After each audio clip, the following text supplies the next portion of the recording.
Hello everyone. It has been a really long time since the last time I read. I've been reading I Am Number 4.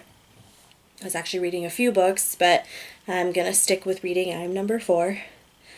So I wanted to apologize. I know, like I said, it's been a really long time since I've read. I suffer from some pretty bad depression. And I think from the time of my last video, I've pretty much just been in bed. Barely showering, the whole works. Just staying in bed, not caring. And then today, my fiance woke me up at 12:30ish at night and was so excited. So I was like, "What's going on, babe?" And he showed me that I had some comments on my video of I Am Number 4. Two people commented, and I guess one person commented about a week ago, which I obviously didn't see because, like I said, I didn't care to do anything, so I wasn't checking I was just pretty much barely living. And he showed me that some people were asking, was I going to continue on reading? And for some reason, that really excited me because I absolutely do love reading to people. I love reading to my family. And I love this series. I think it's fantastic. So that really made my day. And for the first time in over a month, I actually had some genuine excitement to do something with my to actually get out of bed, not the facade I usually put on every day. So I wanted to make a shout out. I don't know how that works, but I wanted to make a shout out to Playa Made Texan 12. Thank you for commenting about a week ago, and to Rebecca Parker for commenting about an hour ago. And your comments really jump started me again. I actually was so excited that I got out of bed and took my first shower in a really long time, which is why I look terrible. My hair is extremely wet, and I was so excited that I'm awake for the first time in a long time, and took my shower, and now I set up my stuff. Took a while. It was hard because I'm still getting used to all this, so I had to relearn everything. But here it goes. Without further ado, that took up about 3 minutes of my 20-minute window because I am trying to keep the videos in about 20 minutes. But I know that I have been off the grid for a while, so what I'm going to do is I'm going to read 20 minutes. I'm going to stop. I'm going to post. I'm going to continue reading. Actually, I'm just going to continue I'm going to read 20 minutes, stop, read another 20 minutes, stop, read. And then I'll just post them as I can, and there'll be multiple videos probably in the same day, just because I feel bad that I was letting someone down that I didn't even know was out there. So again, thank you guys. Here goes nothing. I believe I got to chapter 2. Things are still a little cloudy. And so I'm going to start with chapter 3 for I Am Number 4 by Pittacus Lore. And see where it takes us. Kind of nervous, a little scared actually, now that I know that there's actually someone out there who wants to hear this story. So it's fantastic. Let me go with it. We pull off for food and gas and new phones. We go to a truck stop where we eat meatloaf and macaroni and cheese, which is one of the few things Henry acknowledges as being superior to anything we had on Lorien. As we eat, he creates new documents on his laptop, using our new names. He'll print them when we arrive, and as far as anyone will know, we'll be who we say we are. "You're sure about John Smith," he says. "Yeah." "You were born in Tuscaloosa, Alabama." I laugh. "How did you come up with that?" He smiles and motions toward two women sitting a few booths away. Both of them are extremely hot. One of them is wearing a t-shirt that reads, "We do it better in Tuscaloosa." And that's where we're going next, he says. As weird as it may sound, I hope we stay in Ohio for a long time. Really? You like the idea of Ohio?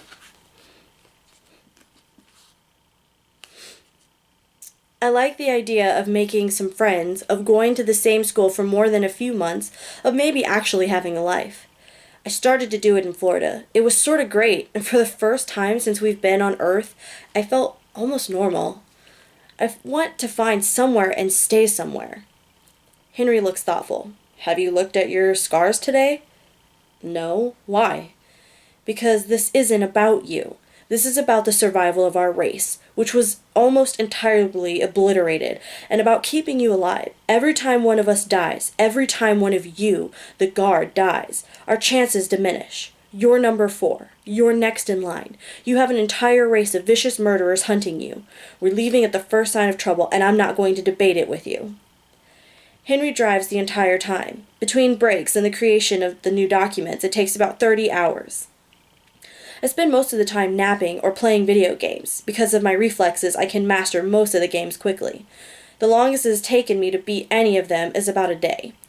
I like the Alien War and space games the best. I pretend I'm back on Lorien, fighting Mogadorians, cutting them down, turning them to ash. Henry thinks it's weird and tries to discourage me from doing it. He says we need to live in the real world, where war and death are a reality, not pretend. As I finish my latest game, I look up. I'm tired of sitting in the truck. The clock on the dash reads 7:58. I yawn, wipe my eyes. How much farther? We're almost there, Henry says. It is dark out, but there's a pale glow to the west. We pass by farms with horses and cattle, then barren fields, and beyond those, it's trees as far as the eye can see. This is exactly what Henry wanted. A quiet place to go unnoticed. Once a week, he scours the internet for 6, 7, 8 hours at a time to update a list of available homes around the country that fit his criteria: isolated, rural, immediate availability. He told me it took 4 tries, one call to South Dakota, one to New Mexico, one to Arkansas, until he had the rental where we're going to live now. A few minutes later, we see scattered lights announce the town. We pass a sign that reads, "Welcome to Paradise, Ohio. Population 5,243. Wow, I say. This place is even smaller than where we stayed in Montana. Henry is smiling. Who do you think it's paradise for? Cows, maybe? Scarecrows? We pass by an old gas station, a car wash, a cemetery. Then the houses begin. Clapboard houses spaced 30 or so feet apart. Halloween decorations hang in the windows of most of them. A sidewalk cuts through small yards leading to the front doors. A traffic circle sits in the center of town, and in the middle of it is a statue of a man on horseback holding a sword. Henry stops. We both look at it and laugh. Though we're laughing because we hope no one else with swords ever shows up here. He continues around the circle, and once we're through it, the dashboard GPS system tells us to make a turn. We begin heading west, out of town. We drive for 4 miles before turning left onto a gravel road, then pass open, cut fields that are probably full of corn in the summer, then through a dense forest for about a mile, and then we find it, tucked away in overgrown vegetation, a rusted silver mailbox with black lettering painted on the side of it that reads 17 Old Mill Road. The closest house is 2 miles away, he says, turning in. Weeds grow throughout the gravel drive, which is littered with potholes filled with tawny water. He comes to a stop and turns the truck off. Whose car is that? I ask, nodding to the black SUV Henry has just parked behind. I'm assuming the real estate agent's. The house stands silhouetted by trees. In the dark, there is an eerie look to it, like whoever last lived in it was scared away, or was driven away, or ran away. I get out of the truck. The engine ticks, and I can feel the heat coming off of it. I grab my bag from the bed and stand there holding it. What do you think? Henry asks. The house is 1 story. Wooden clapboard. Most of the white paint has been chipped away. One of the front windows is broken. The roof is covered with black shingles that look warped and brittle. 3 wooden stairs lead to a small porch covered with rickety chairs. The yard itself is long and shaggy. It's been a very long time since the grass was last mowed. Looks like paradise, I say. We walk up together. As we do, a well-dressed blonde woman around Henry's age comes out of the doorway. She's wearing a business suit and is holding a clipboard and folder. A BlackBerry is clipped to the waist of her skirt. She smiles. "Mr. Smith?" "Yes," says Henry. "I'm Annie Hart, the agent from Paradise Realty. We spoke on the phone? I tried calling you earlier, but your phone seemed to be turned off." "Yes, of course. The battery unfortunately died on the way here." I just hate it when that happens," she says, and walks towards us and shakes Henry's hand. She asks me my name, and I tell her, though I'm tempted, as I always am, to just say 4. As Henry signs the lease, she asks me how old I am and tells me she has a daughter at the local high school about my age. She's very warm, friendly, and clearly loves to chat. Henry hands the lease back, and the 3 of us walk into the house. Inside, most of the furniture is covered with white sheets. Those that aren't covered are coated with a thick layer of dust and dead insects. The screens in the windows look brittle to the touch, and the walls are covered with cheap plywood paneling. There are 2 bedrooms, a modest-sized kitchen with lime green linoleum, 1 bathroom. The living room is large and rectangular, situated at the front of the house. There's a fireplace in the far corner. I walk through and toss my bag on the bed of the smaller room. There is a huge, faded poster of a football player wearing a bright orange uniform. He's in the middle of throwing a pass, and it looks like he's about to get crushed by a massive man in a black and gold uniform. It says, Bernie Kosar, quarterback, Cleveland Browns. "Come say goodbye to Miss Hart," Henry yells from the living room. Miss Hart is standing at the door with Henry. She tells me I should look for her daughter at school, that maybe we could be friends. I smile and say yes, that would be nice. After she leaves, we immediately start unpacking the truck. Depending on how quickly we leave a place, whether we either travel very lightly, meaning the clothes on our back, Henry's laptop, and the intricately carved Loric chest that goes everywhere with us, or we bring a few things. Usually, Henry's extra computers and equipment, which he uses to set up a security perimeter and search the web for news and events that might be related to us. This time, we have the chest and the 2 high-powered computers, 4 TV monitors, and 4 cameras. We also have some clothes, though not many of the clothes we wore in Florida are appropriate for life in Ohio. Henry carries the chest to his room, and we lug all of the equipment into the basement, where he'll set it up so no visitors will see it. Once everything is inside, he starts placing the cameras and turning on the monitors. We won't have the internet here until the morning, but if you want to go to school tomorrow, I can print all of your new documents for you. If I stay, will I have to help you clean this place and finish the setup? Yes, I'll go to school, I say. Then you better get a good night's sleep. So that's the end of chapter 3. My stopwatch says we're about 13 minutes in. Let me see how long chapter 4 is. Woo. Turning pages is hard.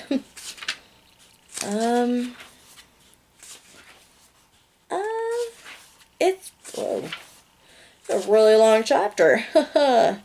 So you know what? I guess I'll start it, and we'll see where that takes us. It's probably going to go over the 20 minutes, but you could always pause the video, come back to it, or, turn it off, whatever you want. So, chapter 4. Another new identity, another new school. I've lost track of how many there have been over the years. 15? 20? Always a small town, a small school, always the same routine. New students draw attention. Sometimes I question our strategy of sticking to the small towns because it's hard, almost impossible to go unnoticed.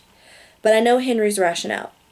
It is impossible for them to go unnoticed as well. The school is 3 miles away from our house. Henry drives me in the morning. It's smaller than most of the others I've attended and is unimpressive looking, 1 story, long and low slung. A mural of a pirate with a knife between his teeth covers the outside wall beside the front door. "So, you're a pirate now," Henry says beside me. "Looks like it," I reply. "You know the drill," he says. "This ain't my first rodeo. Don't show your intelligence. It'll make them resent you. Wouldn't dream of it. Don't stand out or draw too much attention. Just a fly on the wall. And don't hurt anybody. You're far stronger than they are." "I know." "Most importantly, always be ready. Ready to leave at a moment's notice. What's in your backpack?" 5 days worth of dried fruit and nuts, spare socks, and thermal underwear, rain jacket, a handheld GPS, a knife disguised as a pin. On you at all times. He takes a deep breath. And keep an eye out for signs. Your legacies are going to appear any day now. Hide them at all costs and call me immediately. I know, Henry. Any day, John, he reiterates. If your fingers start to disappear, or if you start to float, or shake violently, if you lose muscular control or begin to hear voices, even when nobody's talking, anything at all, you call. I pat my bag. Got my phone right here. I'll be waiting here after school. Good luck in there, kiddo, he says. I smile at him. He's 50 years old, which means he was 40 when we arrived.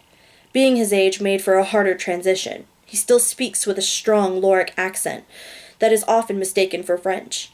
It was a good alibi in the beginning, so he named himself Henry and has stuck with it ever since, just changing his last name to match mine.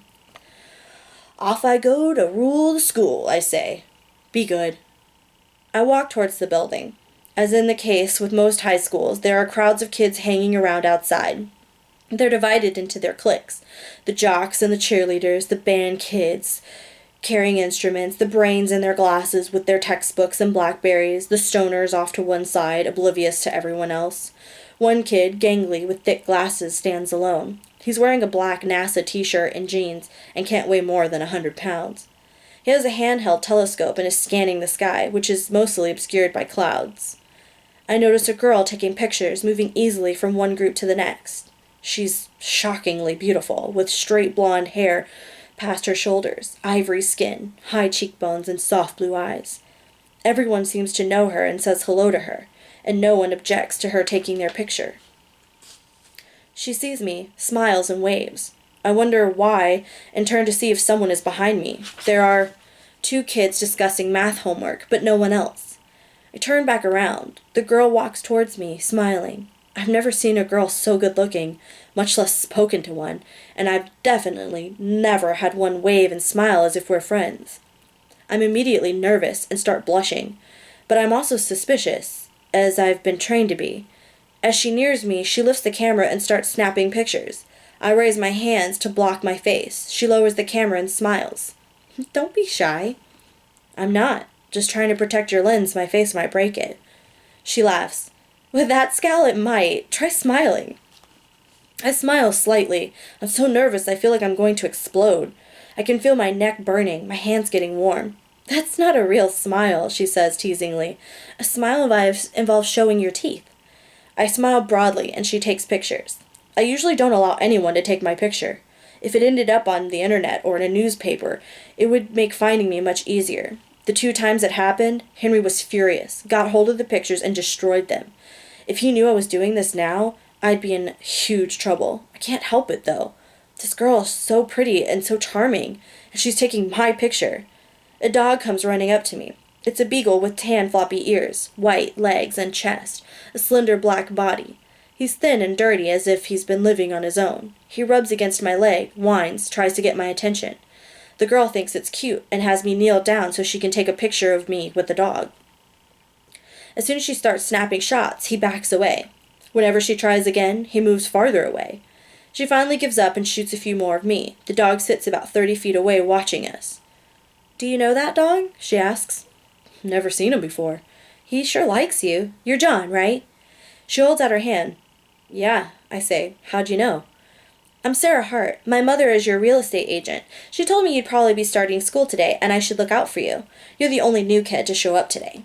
I laugh. Yeah, I met your mom. She was nice. You gonna shake my hand? She's still holding her hand out. I smile and take it, and it is literally one of the best feelings I've ever had. Wow, she says. What? Your hand feels hot. Really hot. Like you have a fever or something. I don't think so. She lets go. Maybe you're just warm-blooded. Yeah, maybe. A bell rings in the distance, and Sarah tells me that it's the warning bell. We have 5 minutes to go to get to class. We say goodbye, and I watch her walk away. A moment later, something hits the back of my elbow. I turn, and a group of football players, all wearing Letterman jackets, sweep by me. One of them is glaring at me, and I realize that he hit me with his backpack as he walked past. I doubt it was an accident, and I start to follow them. I know I'm not going to do anything, even though I could. I just don't like bullies. As I do, the kid in the NASA t-shirt walks to me. "I know you're new, so I'll fill you in," he says. "On what?" I ask. "That's Mark James. He's a big deal around here. His dad is the town sheriff, and he's the star of the football team.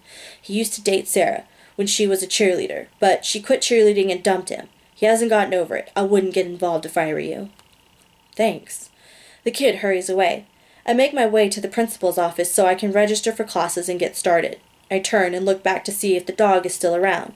He is, sitting in the same spot, watching me. So I just looked at the little timey-wimey thing, and it's 20 minutes and like 40 seconds. Let's see here. Still got quite a way to go to finish this chapter. So I think I'm going to finish the chapter. And, sorry this video is going to be a little long. So I'll try to wrap it up. The principal's name is Mr. Harris. He's fat and mostly bald, except for a few long hairs at the back and sides of his head. His belly reaches over his belt. His eyes are small and beady, set too close together. He grins at me from across the desk, and his smile seems to swallow his eyes. "So, you're a sophomore from Santa Fe?" he asks. I nod, say yes, even though we've never been to Santa Fe, or New Mexico for that matter. A simple lie to keep from being traced. "That explains the tan. What brings you to Ohio?" "My dad's job." Henry isn't my father, but I always say he is to allay suspicion. In truth, he's my keeper, or what would be better understood on Earth as my guardian. On Lorien, there were two types of citizens, those who develop legacies or powers, which can be extremely varied, anything from invisibility to the ability to read minds, from being able to fly to using natural forces like fire, wind, or lightning. Those with the legacies are called the Guard, and those without are called Seapan, our keepers. I'm a member of the Guard. Henry is a Seapan. Every Guard is assigned a Seapan at an early age. Seapans help us understand our planet's history and develop our powers. The Seapan and the Guard. One group to run the planet, the other group to defend it. Mr. Harris nods. And what does he do? He's a writer. He wanted to live in a small, quiet town to finish what he's working on, I say, which is our standard cover story. Mr. Harris nods and squints his eyes. "You look like a strong young man. Are you planning on playing in any sports here?" "I wish I could. I have asthma, sir," I say, my usual excuse, to avoid any situation that might betray my strength and speed. "Sorry to hear that. We're always looking for some athletes for the football team," he says, and casts his eyes to the shelf on the wall, on top of which a football trophy sits engraved with last year's date. "We won the Pioneer Conference," he says, and beams with pride. He reaches over and pulls 2 sheets of paper from a file cabinet beside his desk and hands them to me. The first is my student schedule with a few open slots. The second is a list of the available electives. I choose classes and fill them in, then hand him everything back. He gives me a sort of orientation, talking for what seems like hours, going over every page of the student manual with painstaking detail. One bell rings, then another. When he finally finishes, he asks if I have any questions. I say no. "Excellent! There is a half-hour left of second period, and you've chosen astronomy with Miss Burton. She's a great teacher, one of our very best. She won an award from the state once, signed by the governor himself." "That's great," I say. After Mr. Harris struggles to free himself from the chair, we leave his office and walk down the hall. His shoes click upon the newly waxed floor. The air smells of fresh paint and cleaner. Lockers line the walls. Many are covered with banners supporting the football team. There can't be more than 20 classrooms in the whole building. I count them as we pass. "Here we are," Mr. Harris says. He extends his hand. I shake it. "We're happy to have you. I like to think of us as a close-knit family. I'm glad to welcome you to it." "Thank you," I say. Mr. Harris opens the door and sticks his head in the classroom. Only then do I realize that I'm a little nervous, that a somewhat dizzy feeling is creeping in. My right leg is shaking. There are butterflies in the pit of my stomach. I don't understand why. Surely it's not the prospect of walking into my first class. I've done it far too many times to still feel the effect of nerves. I take a deep breath and try to shake them away. "Miss Burton." "Sorry to interrupt. Your new student is here." "Oh, great! Send him in." she says in a high-pitched voice of enthusiasm. Mr. Harris holds open the door and I walk through. The classroom is perfectly square, filled with 25 people, give or take, sitting at rectangular desks about the size of kitchen tables, 3 students to each. All eyes are on me. I look back at them before looking at Miss Burton. She is somewhere around 60, wearing a pink wool sweater and red plastic glasses attached to a chain around her neck. She smiles widely, her hair graying and curly. My palms are sweaty and my face feels flushed. I hope it isn't red. Mr. Harris closes the door. "And what is your name?" she asks. In my unsettled mood, I almost say Daniel Jones, but catch myself. I take a deep breath and say, "John Smith." "Great! And where are you from?" I begin, but then catch myself again before the word fully forms. "Santa Fe." "Class, let's give him a warm welcome." Everybody claps. Miss Burton motions for me to sit in the open seat in the middle of the room between 2 other students. I'm relieved she doesn't ask any more questions. She turns around to go to her desk, and I begin walking down the aisle, straight towards Mark James, who is sitting at the table with Sarah Hart. As I pass, he sticks his foot out and trips me. I lose my balance, but stay upright. Snickers filter throughout the room. Miss Burton whips around. "What happened?" she asks. I don't answer her, and instead glare at Mark. Every school has one, a tough guy, a bully, whatever you want to call him, but never has one materialized this quickly. His hair is black, full of hair gel, carefully styled so it goes in all directions. He has meticulously trimmed sideburns, stubble on his face, bushy eyebrows over a set of dark eyes. From his Letterman jacket I see that he is a senior and his name is written in gold cursive stitching above the year. Our eyes stay locked, and the class emits a taunting groan. I look to my seat 3 desks away, then I look back at Mark. I could literally break him in half if I wanted to. I could throw him into the next county. If he tried to run away and got into a car, I could outrun his car and put it in the top of a tree. But aside from that being an extreme overreaction, Henry's words echo in my mind. Don't stand out or draw too much attention. I know that I should follow his advice and ignore what has just happened, as I always have in the past. That is what we're good at, blending into the environment and living within its shadows. But I feel slightly off, uneasy, and before I have a chance to think twice, the question is already asked. Did you want something? Mark looks away and glances around the rest of the room, scoots his weight up in the chair, then looks at me. "What are you talking about?" he asks. "You stuck your foot out when I passed, and you bumped into me outside. I thought you might have wanted something." "What's going on?" Miss Burton asks behind me. I look over my shoulder at her. "Nothing," I say. I turn back to Mark. "Well?" His hands tighten around the desk, but he remains silent. Our eyes stay locked until he sighs and looks away. "That's what I thought," I say, down at him, and continue walking. The other students aren't sure how to respond, and most of them are still staring when I take my seat between a red-headed girl with freckles and an overweight guy who looks at me with a mouth agape. Miss Burton stands at the head of the class. She seems a little flustered, but then shrugs it off and describes why there are rings around Saturn, and how they're made mostly of ice particles and dust. After a while, I tune her out and look at the other students. A whole new group of people that I'll yet again try to keep at a distance. It's always a fine line, having just enough interaction with them to remain mysterious without becoming strange and thus sticking out. I've already done a horrible job of that today. I take a deep breath and slowly exhale. I still have butterflies in my stomach, still the nagging shake in my leg. My hands feel warmer. Mark James sits 3 tables in front of me. He turns once and looks at me, then whispers something into Sarah's ear. She turns around. She seems cool. But the fact that she used to date him and is sitting with him makes me wonder. She gives me a warm smile. I want to smile back, but I'm frozen. Mark again tries to whisper to her, but she shakes her head and pushes him away. My hearing is much better than human hearing if I focus it, but I'm so flustered by her smile that I don't. I wish I could have heard what she said. I open and close my hands. My palms are sweaty and beginning to burn. Another deep breath. My vision is blurring. 5 minutes pass, then 10. Miss Burton is still talking, but I don't hear what she's saying. I squeeze my fists shut, then reopen them. When I do, my breath catches in my throat. A slight glow is coming from my right palm. I look down at it, dumbfounded, amazed. After a few seconds, the glow begins to brighten. I close my fists. My initial fear is that something else has happened to one of the others. But what could have happened? We can't be killed out of order. That is the way the charm works. But does that mean that some other harm can't befall them?